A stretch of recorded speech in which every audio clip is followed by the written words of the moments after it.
Hey everybody, welcome back to another episode of On the Verge. Today is, what is today? Today's March 3rd, Tuesday, I think, right? Am I the right day or is this the 4th? This is the 3rd. And I'm coming to you live from Salem, and we've got some guests with us remotely. But it is coming down to the final days of our legislative short session, and it's been a little bit crazy, and we're going to talk about that tonight. If you've been following along on any kind of social media platform, you've seen some of the crazy, and I've been trying to post every chance I get to kind of give everybody an idea where we're at. But so first thing I want to do again is I always announce this is your conservative voice of Southern Oregon, and actually we're for all of Oregon, but we are your conservative voice of Southern Oregon. Our podcast leans conservative, and if you don't like that, that's okay. We always encourage people to not watch us if you do not like the conservative voice here, and to contact Justin at Little Mill Media. He can put together a podcast for you that maybe more fits what you're looking for if you don't like what we have to say. With that, I am going to introduce my guest tonight. My guest is Nick. And Nick, go ahead and introduce yourself. Yeah, thank you. Nick Stark. I'm the Executive Director of Oregon Freedom Coalition, and one of our big projects, you've probably heard of it, No Tax Oregon. We were part of the group that did the referendum last fall and referring the gas tax increases to the ballot. Big thing we're doing is just trying to build out the conservative movement and win back our state now. Amen to that. Nick's been a big part of what you've been seeing going on with the gas tax referendum, and Nick and myself and Ed Deal and some of the other representatives work together pretty close. And my ever-present co-host Trent. Trent, what is it you do? Well, in my real life, I own an insurance agency, but for Douglas County, I am the Douglas County Republican Central Committee executive chair and your campaign manager, and generally, I think sometimes just a pain in the side. Well, actually, it's good to have you here because we can deflect sometimes when people are mad at me. I can blame it on Trent. So that's right. But also, real quick, we'll talk a little bit more about it later, but I want to go through some of the folks that are helping to sponsor this podcast. And if you've never done a podcast, podcasts are not free. They do cost money. And Becky Holmes Insurance is one of our sponsors. Andrea Williams Advocare is another one of our sponsors. Bill Hagedorn Construction. Just as of recent, Commissioner Chris Boyce, Douglas County Commissioner Chris Boyce, is now officially one of our sponsors. Thank you, Chris. Monthly. Yeah, thank you, Chris. I don't think we'll see him tonight, but I'm sure in the weeks to come, you'll see a lot more of him. Also, Senator David Brock Smith is another one of our sponsors, and we have a little bit of an announcement tonight that I'm sure David will be happy to smile about that it made it onto the podcast. And of course, Little Mill Media as always puts this podcast together for us, and he's the guy on the other side making us look good for the best he can. We do have the faces for radio. That's okay. And last but not least, my company, Twin Peaks Off-Road.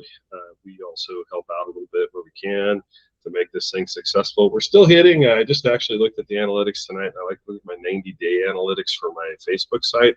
Doesn't count the YouTube, but we're still hitting just over 1 million people over the 90-day period. And interestingly enough, we had some days, our last podcast we got 68,000 people, I think it was, in one night. That was a Tuesday night. And I'm sorry, it was 56,000 last podcast and 86,000 in December in one podcast. So that doesn't mean everybody tuned in that night. That just means it was something that got looked at. Not everybody engages, but if we keep pushing those numbers up, it helps to get the message out there. And so we appreciate the followers. Please like and follow us. We're on 13 or so different podcast sites. Also YouTube. Spotify, Apple Music, Amazon Music, wherever you like to get your podcast, we're there. And every time you like us, it just helps us grow. And so if you like what we have to say, by all means, continue to do so. Okay, and with that, I'm going to start out with kind of giving everybody just a little bit of an update on where we were this week. If you've been following online, watching the session, we have been in session, of course. This is Tuesday, but it feels like it's been 10 days already this week. But we've been battling it out with, frankly, we've been battling out with Democrats over bills, most of which are bad. We do try to get a Republican bill slipped in there every once in a while. That's a good bill. And sometimes we even are able to slip in an amendment to a bad bill and make it a little bit better, but not all that often. It's been a tough session for that because some of these bills are just so bad, there's no way to fix them. The only way to fix them is to kill them. And part of the reason for this podcast that actually a lot of the intent of this podcast is not just the transparency part, but I want everybody to understand how government works. Republicans are in the minority. We're actually in the super minority. So it's tough when you're in Salem to try to get your way, so to speak. So my theory is, it's like we're gonna ask for the world. We're gonna shoot for everything we can to make things right for the Oregon people. And if we can't get our way and they're not willing to bend, then we're gonna make them earn every bit of what they're doing. So if you follow me on the sessions, you'll hear me. In fact, today, Representative Gomberg, who is the Speaker Pro Tem, told me, he says, Osborne, I've heard the word hypocrisy come out of your mouth at least 3 times in the last 2 weeks. I said, well, the session's not over yet, David. You're probably going to hear it again. And, frankly, if you talk about how great you're doing for the Oregon people and you just continually screw them over, you're going to hear all about how hypocrisy works in this building. And one thing I will not do is sidestep it, because I am part of this. And as much as I hate some of the things that are happening, it does happen. And real quick, I'm going to step real quick because this guy's been asking me for a while. Tom Dole, I see you just popped up on our feed. That problem with the FFA has already been solved, and it is in the budget. They're not going to lose any money. It's in the big, beautiful Christmas tree bill, and I just saw that. So we've got some really good projects. We've got some wins for Republicans in there too, but that one is a win. I think the governor realized if she'd have cut the funding on FFA that it would have been one more nail in her coffin. So, okay, with that, Nick, probably the most controversial, and I'm going to say that probably gave me the biggest headache this week was, it's a toss-up. It would be between 1599 and the disconnect bill. So, and you're involved in both. So I'm gonna let you kind of take the lead on that, and you can pick whichever one you want to start with, and we'll just add to it as we go. And please feel free to ask questions, anybody online. Yeah, well, I'll start with 1599. I think that's the one that has the most history behind it. So just a quick recap. Last year, the transportation package, it dies in the regular session. So the governor calls a special session, says, hey, we've got to pass this transportation tax and fee hikes because, we've got to pilfer Oregonians' pockets instead of finding where we can actually cut back. They did some whipping and some probably bullying. Won't make any direct accusations, but some bullyings to get enough votes to pass some transportation tax and fee hikes. And in response, after the governor waited 40 some days to sign the bill, we took about 38 days to collect 250,000 signatures through No Tax Oregon. In response, there was a couple things that happened, kind of in the period between January 1st and the session starting, where there was discussions about, we're going to repeal the taxes, we're going to, change the taxes or what. It was determined that they could not legally repeal the taxes, and that once the voters had spoken, and this is the key thing from that, it was a 1939 or somewhere in there, opinion on a referendum in the 30s that said, once the bill has been referred to the people, the legislature is hands off of it. The legislature cannot do anything with it. It's going to the people. So what that means is that they can't change the law that they passed previously to fix the problem. The say goes to the people voice their opinions, and then if they want to do anything after that, they can.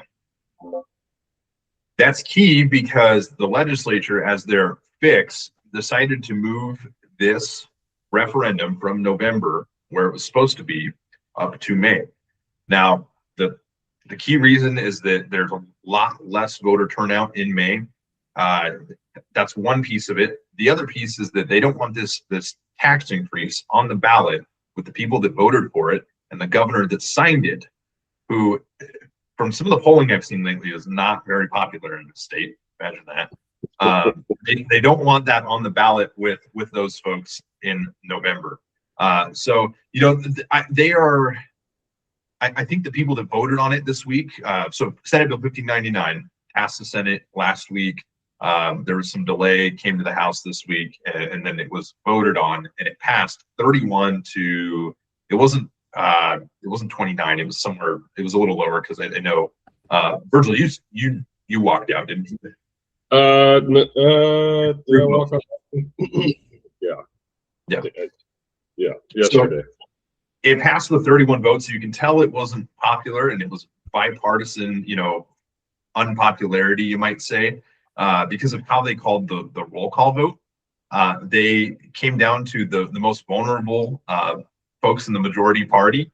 They called it very last, and that determined who was able to vote no on it. And there's this really awkward moment on the House floor where they call Representative Dobson, ended up being the deciding 31st vote and 31st vote, where it was just awkward silence for a couple of seconds before you hear Representative Dobson, yes.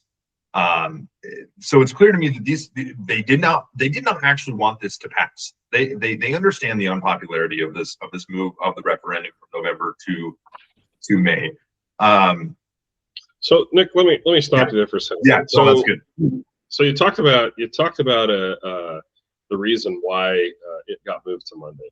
Mm-hmm. And I don't know if everybody's even aware. I think you probably are, because I'm sure you've kind of been a little bit in the know behind the scenes. But our intention was to push this bill as far out as we could for a potential lawsuit. It gives us time to put the lawsuit together. And not only that, push it out to the point where we were hoping that we'd get to the point where Tobias Reed, as he had said in an earlier letter, that the 25th was the deadline. This bill had to be out of the House by February 25th. And so, of course, again, this is a conservative podcast, so, but we didn't believe Tobias Reed, but we assumed that he would maybe do the right thing. And sure enough, we signed an agreement. I say we, our leader, signed an agreement with the Speaker of the House that for a lot of good things. There was a lot of good that came out of it, but basically they agreed to move the bill, not third read it until Monday. And we were going, okay, well, that's good for us. That puts us kind of where we want to be anyway, because we want to have time to put the lawsuit together, et cetera, et cetera. Lo and behold, I don't know what day it was. Might have been Friday. I don't remember. We get a letter from Tobias Reed saying that, oh yeah, by the way, we can move this around to wherever we want it. They're not worried about it anymore. They're going to go ahead and they're going to change the way the elections work, and they'll just squeeze the deadline a little bit, and you might not. And we're going, wait a second. That changes the whole deal. So now our caucus was divided, and this is where I'm going to unveil this a little bit. I'm going to unwrap the curtain so people can understand why some of us walked and some of us didn't. And I know that I've had a ton of questions about that, and I want to explain the reasoning behind it. So in the beginning of the session, we knew 1599 was going to be an issue, and our entire caucus basically said, look, we will do whatever it takes to stop this bill. We will walk if we have to. Some of our caucus said they're happy to lose their seats if they walk. They don't care. They just want. Well, as the session progressed, we got to the point where now it became an issue. If we could move it to that certain day, we could kill it. So nobody had to lose their seat over it. And now we're down under that magic 9-day window. So I think there was part of the caucus was kind of going with the theory, okay, if we do, we don't feel like we need to walk, we need to buy a day or two, and then we'll stay. And we'll trust in the lawsuit. Okay. The other part of the caucus, which myself included, there was 8 of us. I don't trust, frankly. I'll be honest. It's a conservative podcast. I don't trust Democrats. That doesn't mean I don't like Democrats. That means I haven't met too many that I trust. And in my opinion, this was no exception. There was a situation where they told us one thing and they changed the rules, and that's happened so many times just since I've been in office. So I figured, okay, here's the deal. I think this is unconstitutional. I'm going to say my piece, which I did, and so did most of, Representative Juncker did it, and Representative Scarlatos and the rest of us. And then we left. We left before the vote. Now, this is the part where there's been some misinformation and misunderstanding that I've seen on social media. People are saying, well, our Democrats held our Republicans hostage and wouldn't let them leave the floor. Well, there's a thing called call of the House. It's part of our rules that we all agree on at the beginning of every session, and it's just part of Oregon House rules. And that is that at any given time, doesn't matter when, and I've done it, as the whip of the party, I've done it myself a few times this session. I can call the House. If I feel like the Democrats all are going to lunch while we're reading the bill, and there's not 40 on the floor, because you can't read a bill without a quorum. It's got to be 40. And if I feel like there's 39, and I've done it, I've counted, I'll do a call to house. You do a call to house. Everybody that's in the building, on the floor at the time, the doors are barred. You can't leave. You can go to the bathroom or whatever, but that's still behind the door, the bars. They will come to your office and get you. If you're in the building, you're supposed to be on the floor.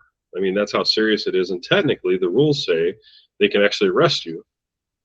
Frankly, they couldn't find me, so I didn't get arrested. But I just want everybody to understand this wasn't a hostage situation. The Democrats didn't take our members hostage.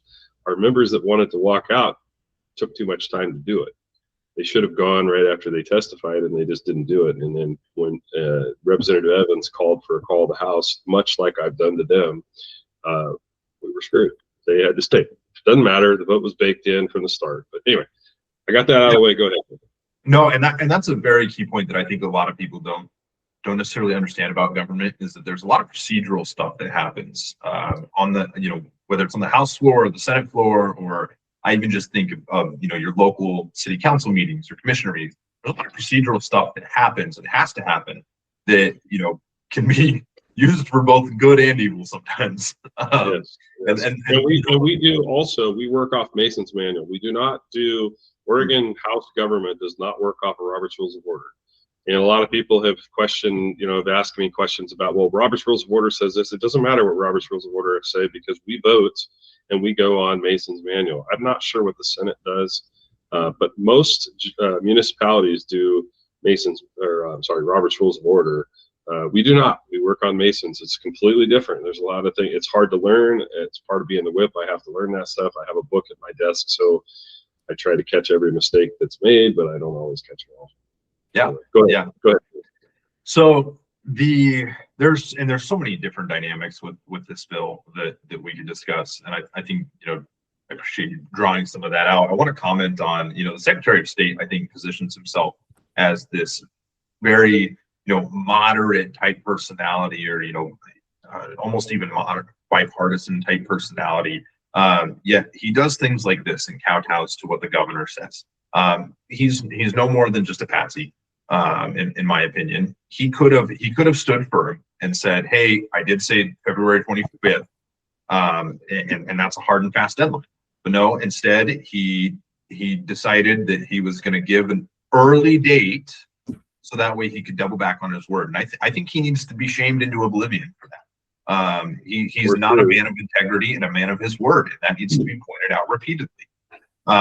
The other piece to this is, okay, so then you got to start talking about the process, because the main concern, and this is where we get to, there's now been a lawsuit filed by Representative Deal and Senator Starr and Jason Williams of Oregon Taxpayers Association, where the problem that we now have is that, is there enough time for citizens to collect enough signatures to refer voter statements to the ballot? So one of the key things is that when you get your ballot, you get a voter's pamphlet, basically, that has statements of support and all these sorts of things, and kind of helps guide to, okay, here's the different opinions and messaging on whatever you're voting on, be it candidate endorsements or ballot measures or whatever.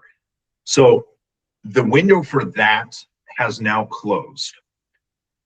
There's also a question of, okay, I was talking to somebody today that they spent a lot of time and effort and money to get those statements for November, with the expectation that they'd have a lot more time to do that. So they're paying for things, a few months from now, that they can do to help get the signatures to refer their statement to the ballot, because it does cost a lot of money to put these statements on the ballot if you don't do that.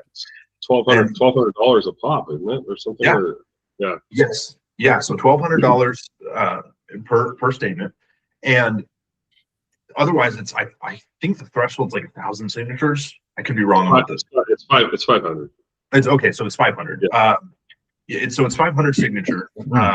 And so now you're looking at a scenario where you've shortened the time frame for people to gather signatures. You've got people that have expected to be able to gather signatures for the next, how long is it until November? 8 months or so. 9, yeah, roughly, yeah. The year's flying by fast. I barely know it's March. but you've got this truncated window where people have already spent money to be able to gather signatures later. So what do they do with that? That's actual damages to these individuals. So there's a slew of legal arguments that they shouldn't be able to do this. The other key one I mentioned in a minute ago is when it's been referred to the voters, when you've gathered enough signatures, it's been certified by the Secretary of State, the legislature should be hands off. That little box in the upper right hand corner of each petition sheet said November, and I loved how Representative the Speaker Pro Tem David Gomberg yesterday, or whatever day was voted on, decided to lecture those in opposition to this about how it wasn't specific. It definitely was specific. It definitely was specific. Yeah. And the other piece I want to touch on here is that there's actually like 3 myths that they're parroting about this effort to refer it to the May ballot that I think absolutely need to be dispelled. One of them, I'll save the big one for last, Virgil, because I want your input on this since you see the process close. But there is this narrative going around because they make these arguments that sound good and sound great, but they're disingenuous. And they've even openly admitted that this is purely political. They don't want it on the ballot with their candidates in November. So one of the things that you hear is, to try and cover and obfuscate from that reasoning is that, ODOT workers are going to lose their jobs. That's if that was the case, they would have lost their jobs last July after the governor spent 6 months saying we need to pass a package so that ODOT jobs can be saved. Yeah. So when it didn't pass in the regular session last year, how come nobody got laid off? How about the month or two span where between the special session being called and then the month we had to wait for the final vote to take place because there was some illness that prevented them from having a supermajority? How come nobody was laid off then? How come when we referred it, nobody was laid off then? It's a total lie. It's fear mongering. It's intended to pull at your heartstrings so that way you start to feel bad for these ODOT workers. And look, we don't want ODOT workers to lose their jobs. Like these people work hard and they should get the funding that they need to do their job. But you've got the SEIU out here saying, they're gonna lose their jobs. Well, if that was the case, it would have happened almost a year ago. So I called the governor out on that today in my testimony on the floor, and I said exactly that. It's like I don't have a personal issue with the governor. I mean, her and I we get along just fine, but I don't. But she lied, so now I don't trust her. Yeah. And frankly, even the president of the Senate stated this is political. Yes. And they don't want it to be political because it makes them look bad. And if we get some traction with this lawsuit, this is big. This is going to be a really big deal. We're in unprecedented territory in our time right now in the state. And I think that, I got to say, in 22, I felt like maybe we had a chance of flipping things and making things better. I think we have a really good shot at making things better right now, and we got to keep the pressure up. We have to work together as a party, though. We got to quit fighting with ourselves. I mean, there's so many people out there right now that are every day on social media. I hear, Ed Deal's a bad guy, or Danielle Buffalo's a bad person, or Dave Medina, pick a name, right? Myself. I mean, I get called to. It's like, guys, we got to stop this. We have to start fighting together because I'll tell you right now, the other side does. And they're really good at it. And we're really good at being independent, and they're really good at kicking our ass. And I'm kind of tired of getting my ass kicked. I mean, I literally have spent the last 30 days up here getting my ass kicked. And not that I won't do it for another 30, because I will, because I'm fighting for other people. But guys, let's get together. Let's quit fighting each other. Let's fight the common core enemy here. Go ahead. Well, and I think that's exactly what this referendum has done. Is it's started to create a unifier, and this was the whole mission of Oregon Freedom Coalition when we founded it a little over a year ago. Was we're going to pick a topic, we're going to pick an issue, we're going to run in a direction, and we're going to be effective at what we do, and we want people to come alongside us in this mission. And that's No Tax Oregon was I kind of loathe the fact that No Tax Oregon has more name recognition than Oregon Freedom Coalition, to be honest. But I love it because it's such a fun and good brand. That's just the executive director and me, branding issues. But to be honest, it's been a real, I think, boon to our movement to show that we can actually get a win, and that we can actually be successful if we work together and we coalesce around issues that are actually interesting and that most voters actually care about. There's a lot of things out there that I say this all the time. There's a difference between leading on an issue and leading with an issue. So, we can lead on all sorts of things. We can be a thought leader on all sorts of issues, but the average voter doesn't care about certain things that we talk about, as conservatives. And it's like, they're important, but it's one of those things that you've got to hook them with something a little bit that is a little more pertinent to them. So for the average Oregonian that's a non-affiliated voter but leans conservative, maybe has a family of 4, young kids in school, that sort of thing, they're worried about, are they going to have their job, or is their small business going to be open? Is their kids' education good? All these sorts of things. So you've got to lead with policy values and ideas and conversations that actually appeal to them. So for sure. That's my high horse, or my soapbox. I'll get off that for a minute. But the last 2 pieces on that ODOT portion. One, the one that just drives me up the wall and nobody talks about it, is that there's this narrative that if we don't fund ODOT now, we are going to have less safe roads, and that people are going to die in the streets because of those less safe roads. And that to me is just an insane argument, because I have not been able, and I've searched for this. I have not been able to find one statistic about how many accidents per year, not just in the state of Oregon, but nationwide, are due to road maintenance or roads falling into, becoming dilapidated, basically.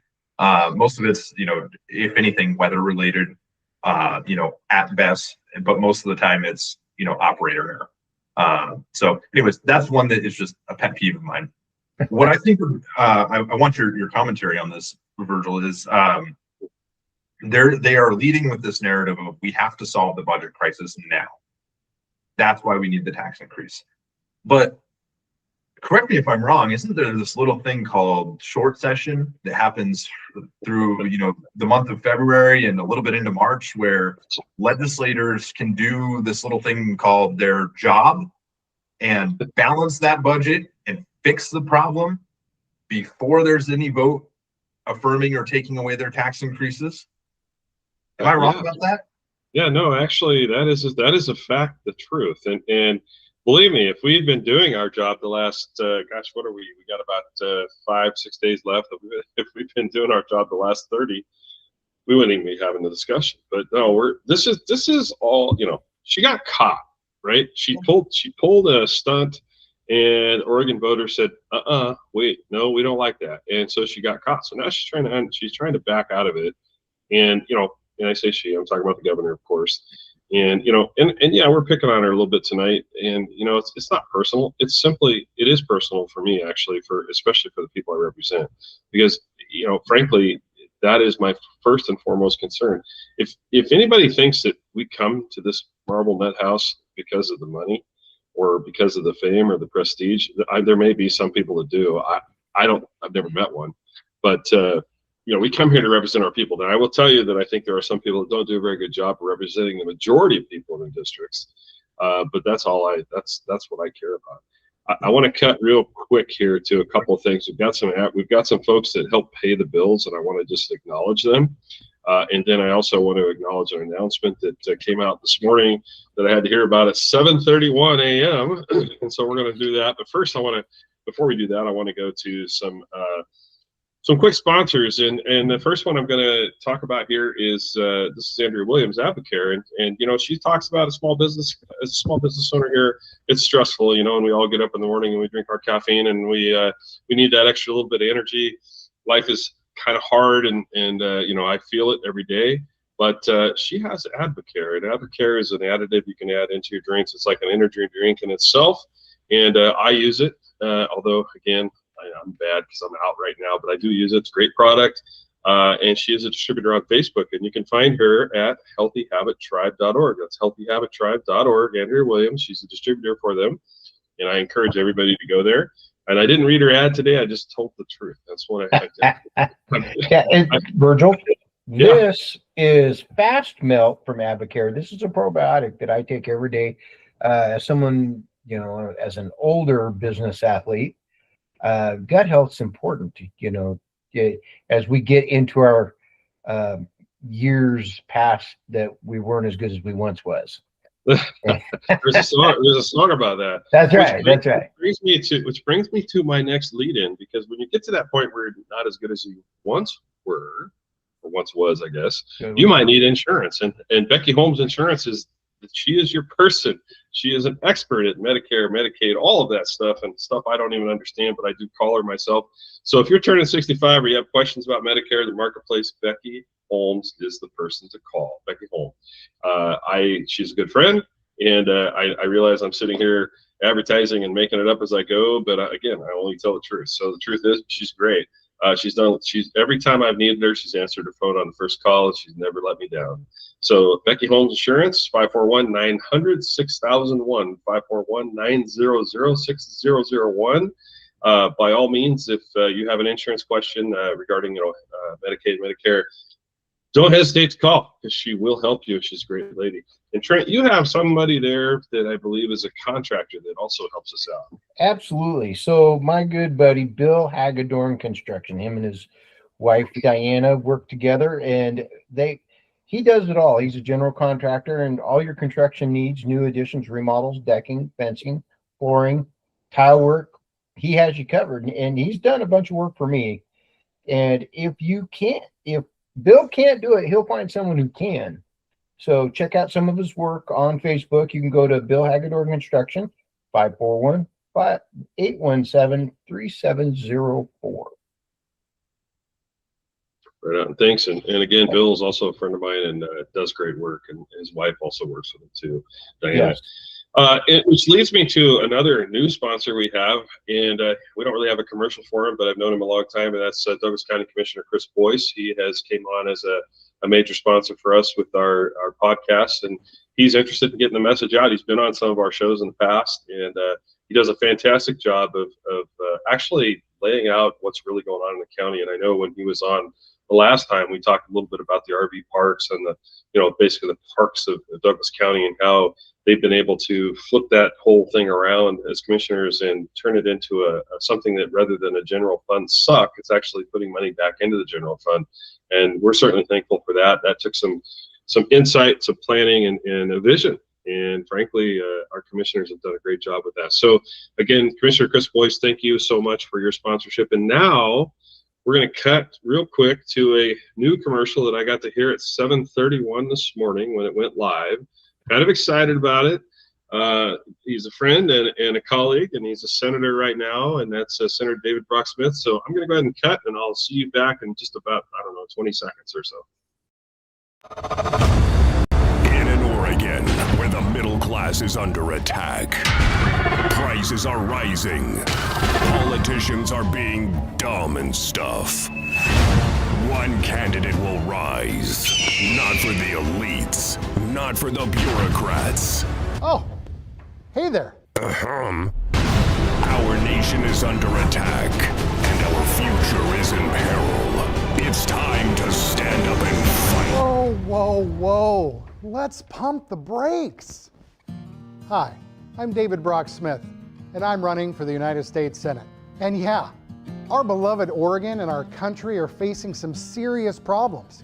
And it's getting harder and harder for our working families to afford basic necessities. And we need to do more to ensure that criminals are behind bars or sent packing. But ads like that, they don't help solve the problem. They just stir the pot. I want to bring the temperature down. I'm running because I love Oregon and I love our country. And what I've learned over the last 10 years in the Oregon legislature is I love serving. I love representing those people that feel their voice isn't always heard by those making the big decisions. So this campaign is going to be about finding common ground to solve everyday problems, not whatever that is. So I hope you join me, and let's solve Oregon's and our country's biggest problems together. Cut! How many explosions were in that thing?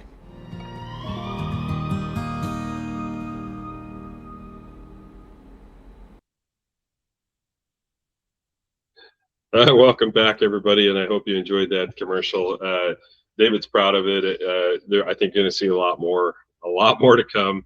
And of course, he's got a lot of support in the state. And I think, he's running against, frankly, I think I put it best today on the House floor when I told the speaker in my testimony that to continue doing the same things that we have been doing for years and expect a different outcome, I didn't have to tell him that was it. Being an idiot. I just told him, I said, there's a definition for that. And I'm not going to say it today because that would be impugning my fellow legislators. And so I think that, and I didn't get gavelled, believe it or not. Usually I start my speeches with, get your gavels ready, because I've been gavelled so many times. But, I try to include everybody. It's like, hey, the fact of the matter is that building with 60 people on our side and 30 on the other side, we are the ones that set the pace for the whole state. And every mistake and every good thing that happens comes and starts from those two bodies. And of course, it's dictated by our dictator. Our governor, Governor Cote. So, all right. I want to move on to another thing. We've got a lot more to talk about, I know, on 1599. And as things unfold, we'll have Nick back on, and I'll continue to update everybody as we go probably throughout the next couple of months. I don't know. We'll find out probably pretty soon whether or not the lawsuit's going to stick. But we've had some other bad things, and I don't even want to get into the gun bill at this point because I would beat the hell out of that already, and it's gone. And I think it's going to die in rules anyway. I think, honestly, I hope that we never see that gun bill again. But I want to talk about Senate Bill 1507, and that is the disconnect from the big, beautiful bill. I could tell the story on what's going on there, but I just like it when Nick tells the story because he looks like a celebrity from the past that I'm not going to mention the name, but go ahead, tell us. Oh boy, pre-roll conversations. No need to bring him up here. No, they are stealing your federal tax cut. That's what I'll start with. So this is a really nuanced, kind of wonky conversation, but I'm going to try my best to dumb it down. And I only say dumb it down because I've got to do that for me to understand it, as best I can here. So basically, when the federal government changes what its tax base is, Oregon has what's called rolling conformity, where the tax code automatically updates based, on what the federal government taxes. So if the federal government does things like, exempt tips, overtime, and Social Security from income tax, the state tax code automatically updates to reflect that. Whatever is taxable under federal income tax law is now taxable under state income tax law, or not in that case. So when you had I'll see if I can do my best Trump impersonation here.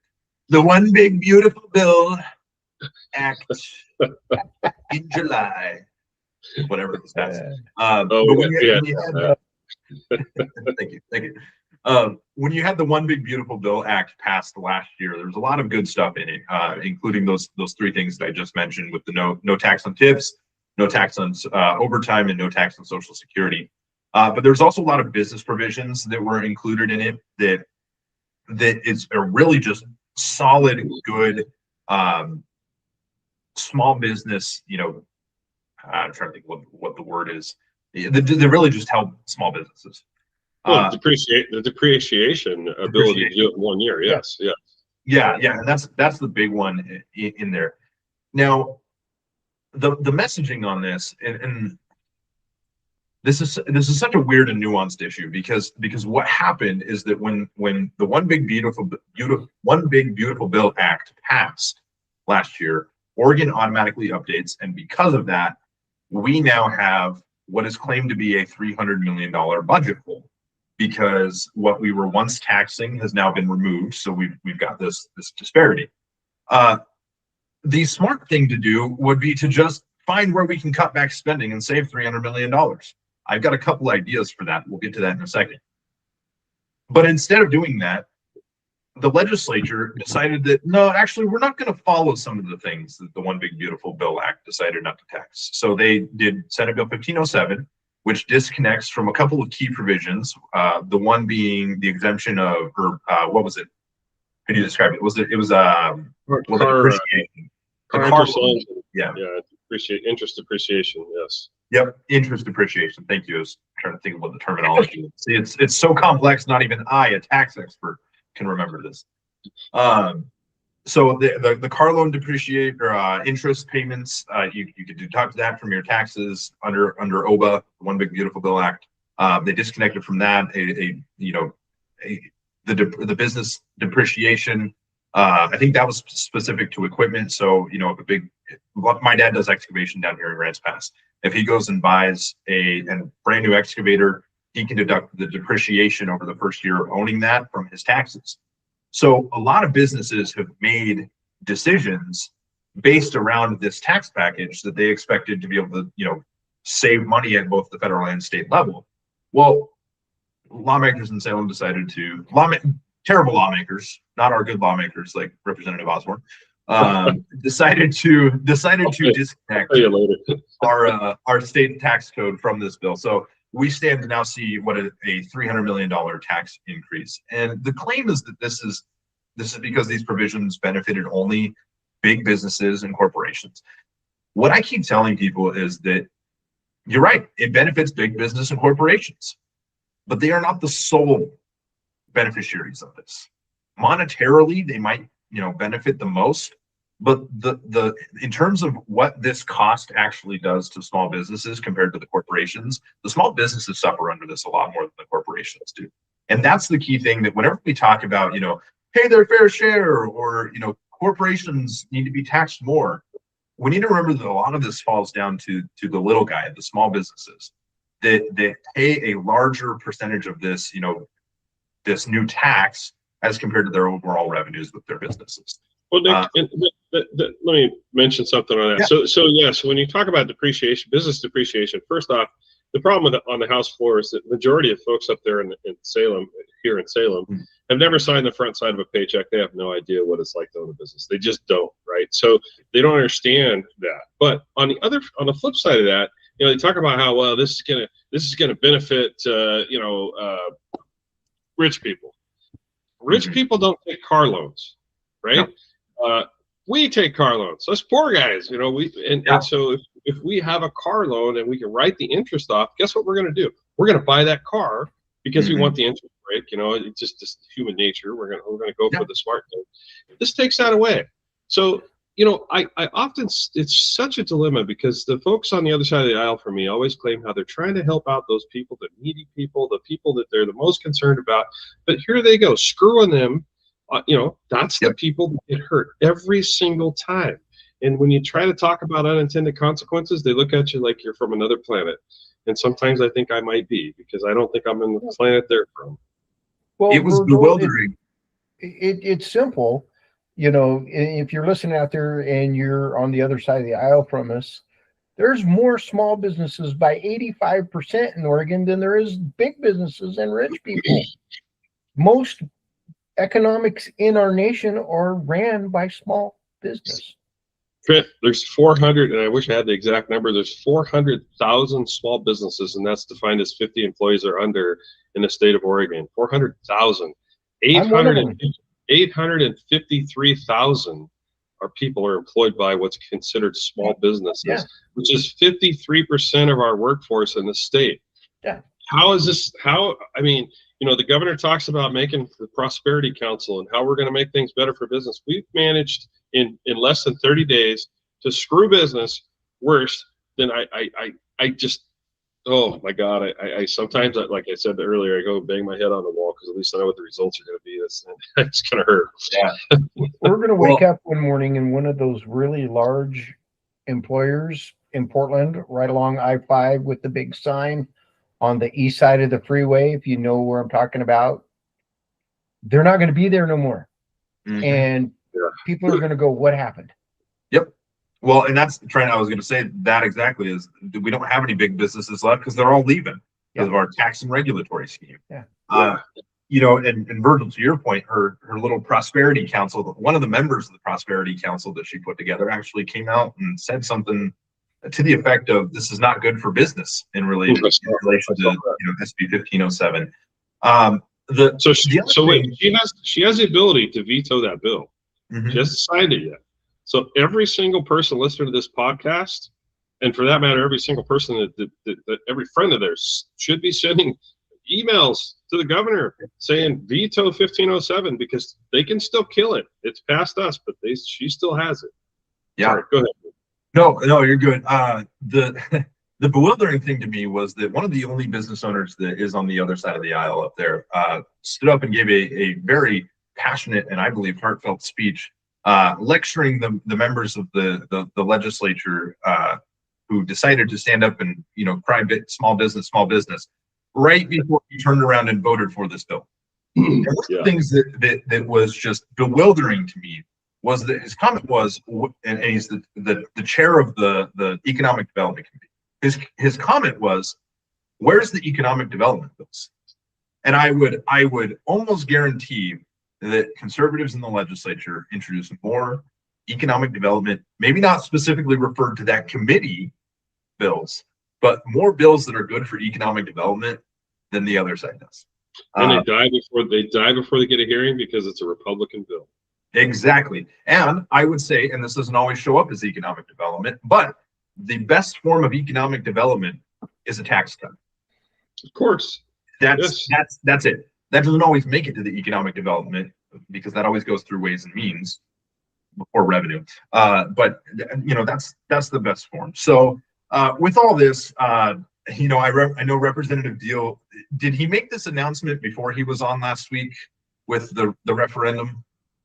Yeah, he said it on the House floor when we were actually battling it out on the bill. He said he did already make the announcement, but he said, and you know what, Ed does what he says. He said, you know what, if you guys pass this bill, then I'm going to put it on a referendum, and we're going to end it. They won't have time to kill this one. It'll end up on the November ballot. So it's like, this is a $300 million tax increase that only required 31 votes in the House to get, because of the way it's worded.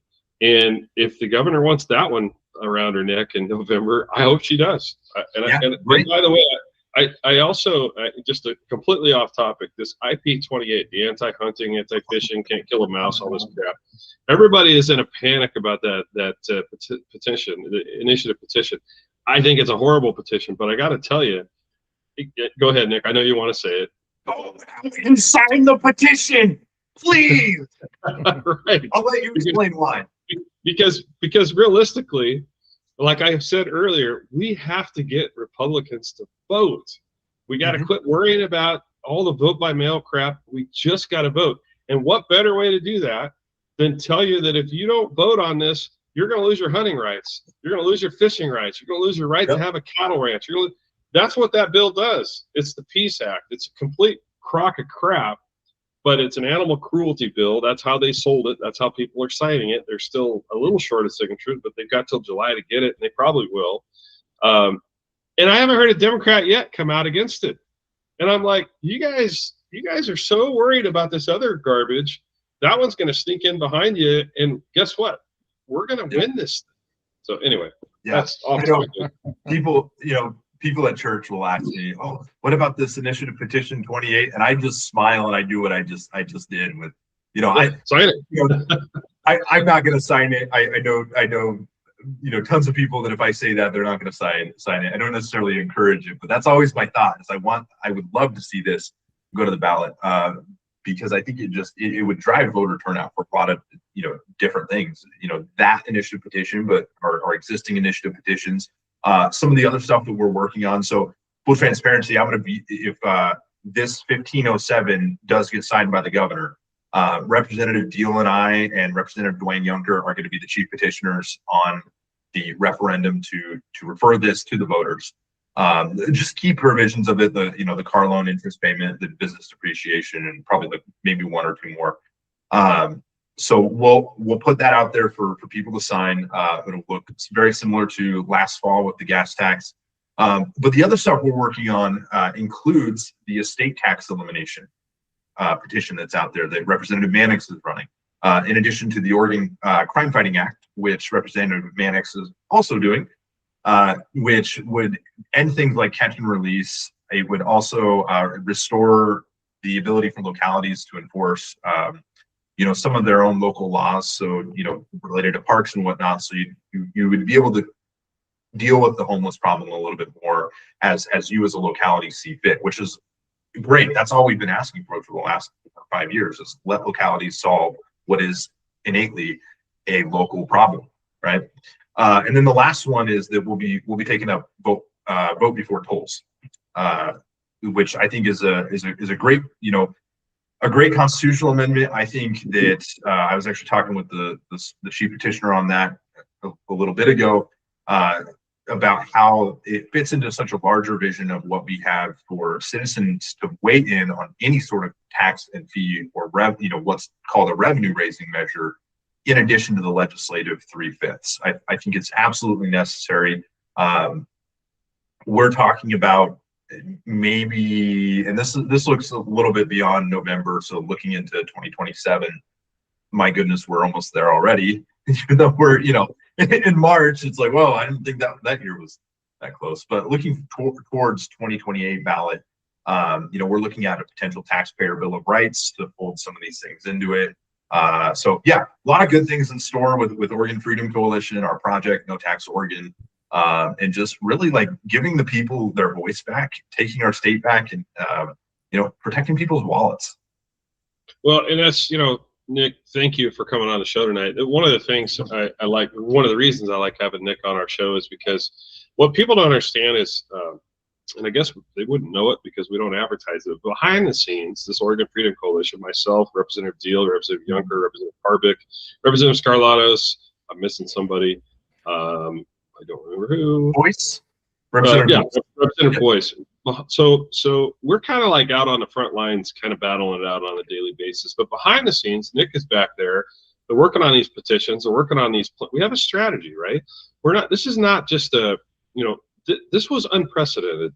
Representative Deal, of course, was leading the charge, but Nick was the guy behind the scenes making that referendum, as well as Jody Fleck. I think I was going to say, you can't give me the credit for that, because Jody will hang me for it. Yeah, no, for sure. But these things don't happen in a vacuum. I mean, anybody can do a petition. Anybody can do an initiative petition. But to make it successful, you have to have the horsepower behind it. You got to have strategy. You got to have thinking. You got to have an organized attack. And frankly, in my years in politics or interest in politics, I'd never seen one quite as organized as that. I mean, I've seen lots of recall attempts. I've seen lots of other things that have happened, but nothing was steadfast like that one was. And anyway, so that's why I'm happy to have you on the show, and happy to be part of Oregon Freedom Coalition. I guess I didn't make the cut on the to be a sponsor on the other part of that 1507 deal, but all right, whatever. Hey, I've got plenty of other things that are in store that I know I want you part of. Maybe some more Southern Oregon first type things, and that's some behind the scenes talk, and maybe we'll have to talk about that on the next time I'm on.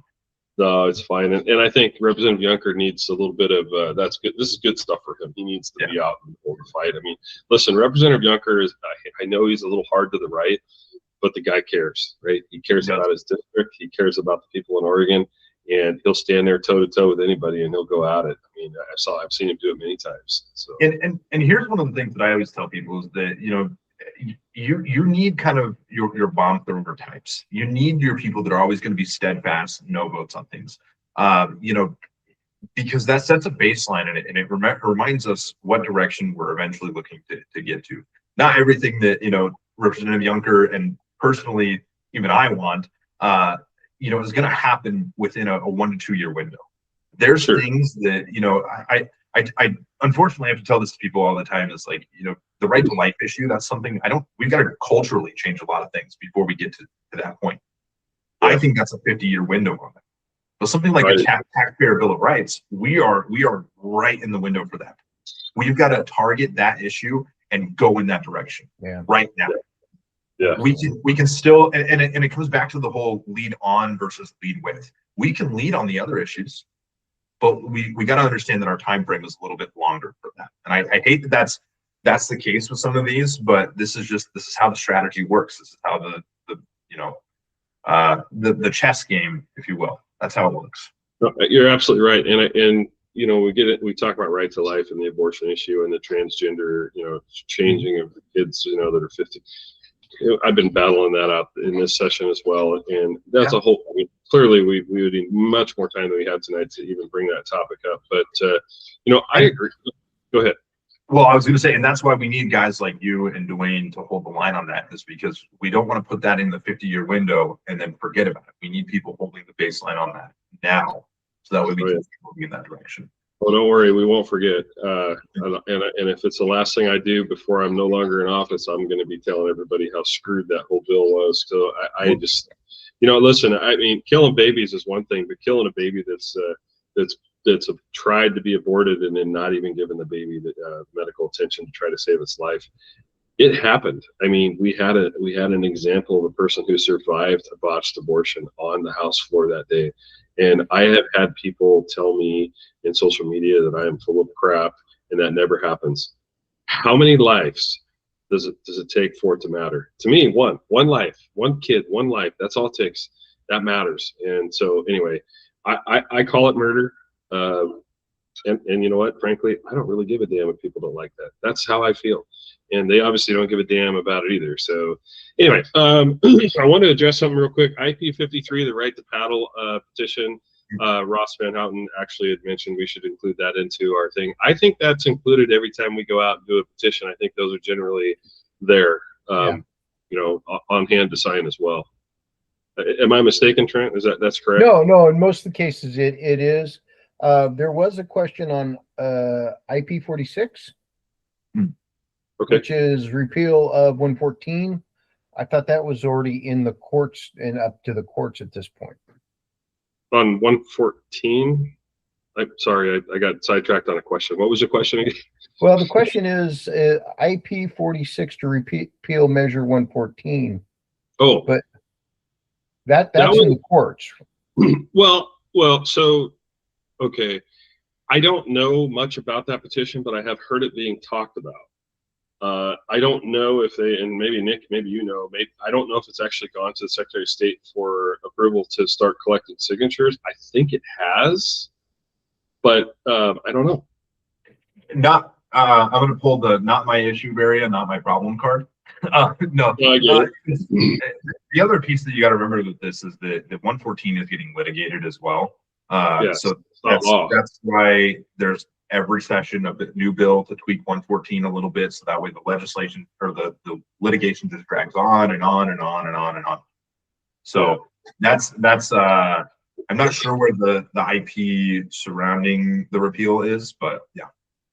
Well, and that's the thing. People have to understand that you can't sue over a law that's passed that's in litigation. It has to be made law first. And Measure 114 is not officially law yet because there's an injunction against it. So anyway, we're winding down our time here. Trent, I haven't let you say a whole lot tonight. Let me let Nick give the last words, and then Trent, I'll go to you because I know there's a couple things we need to talk about. Nick, you got anything you want to cover before we go? Probably a billion things, but I'll keep it short and simple. OregonFreedom.com. Check us out at OregonFreedom.com, and we're on X, Facebook, Instagram. We've also got NoTaxOR.com. Right now, if you go to NoTaxOR.com, there's a little form there you can fill out, sends a letter to the Secretary of State and his staff saying, "Hey, what the heck are you doing?" So you can do that. No Tax Oregon on Facebook, Instagram, X. And please donate, because I need to eat. Yeah, so. Right.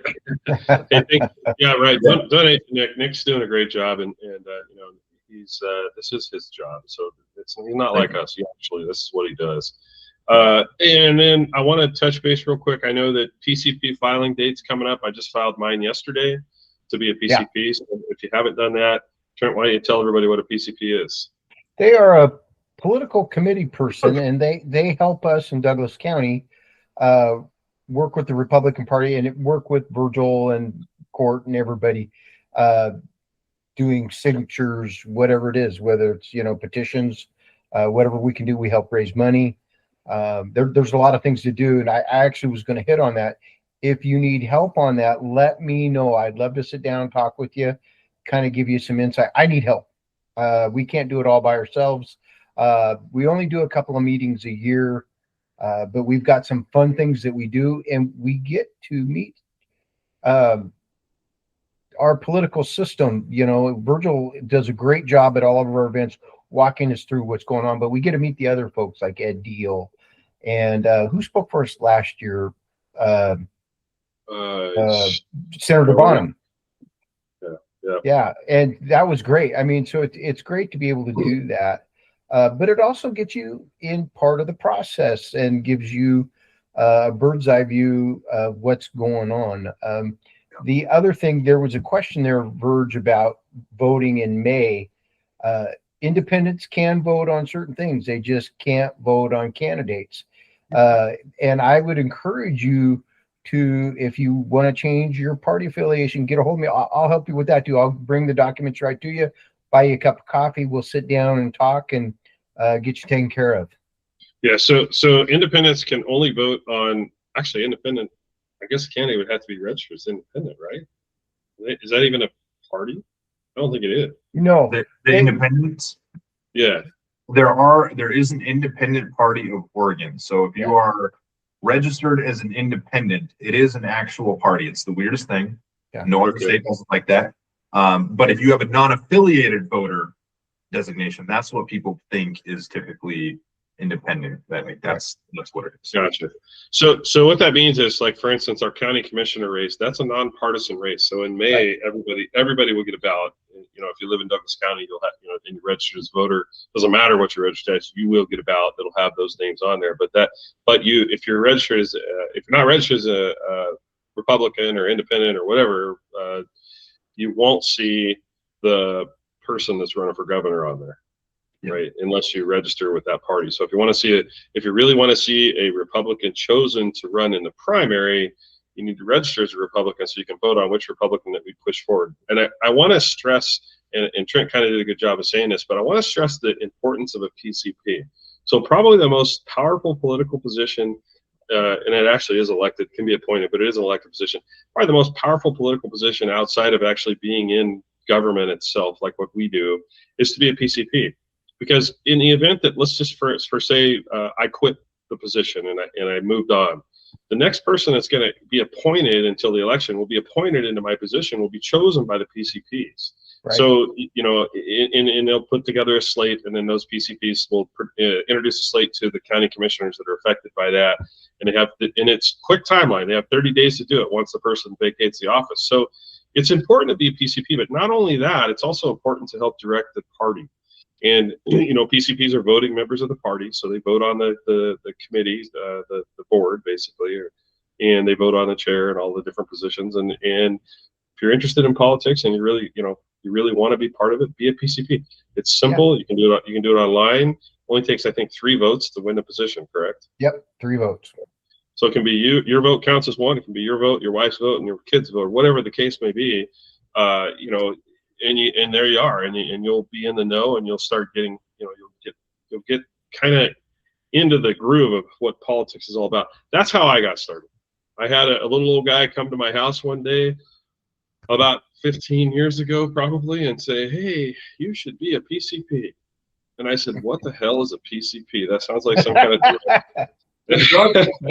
And little did I know, he was right. It is kind of a drug, because next thing you know, here I am, right? And it progressed. I ended up in the Republican Central Committee and kind of moved on up from there. So it's an important step.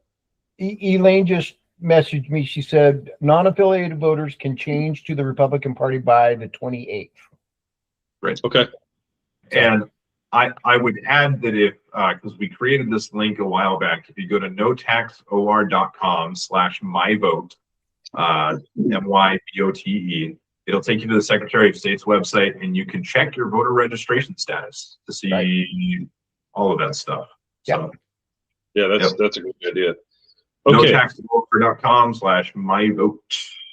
That URL. Awesome. All right, Trent, anything else coming up you want to tell anybody about before we bail out?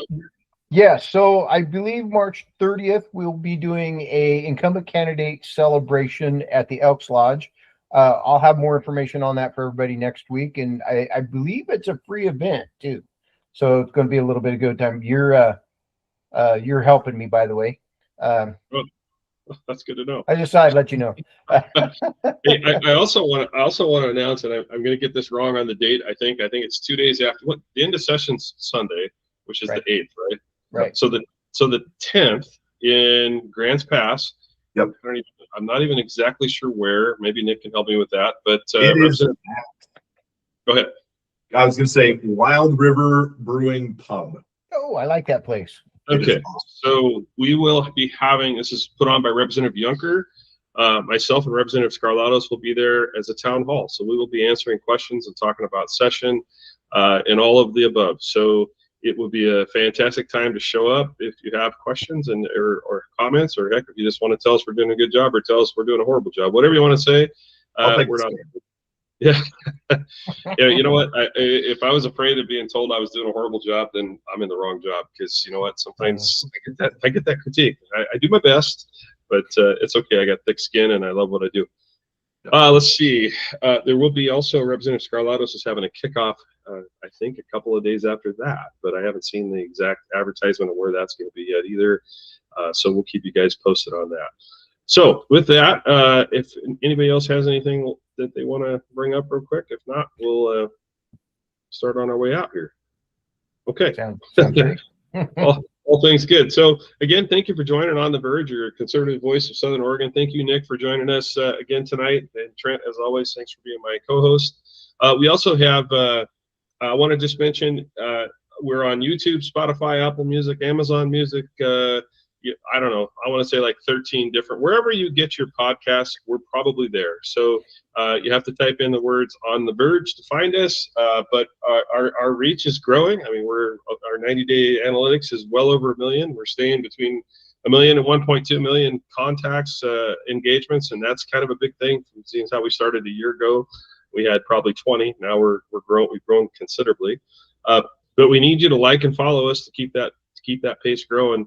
And we need to take over our doggone state. That's why we're here. Right. We're here to take back our state, to make it a beautiful place to live again, and a wonderful community with great businesses, and people can prosper. And you know what? I like Oregon, and I want to retire here, but we got to change a few things. And I'm not that far away from retirement. I mean, Trent's probably closer than I am, but I'm not that far away. Man. So with that, hey, thanks everybody for joining us tonight, and you guys have a good night, and we'll see you next week. Thank you, Trent. Thank you, Nick. Bye, guys.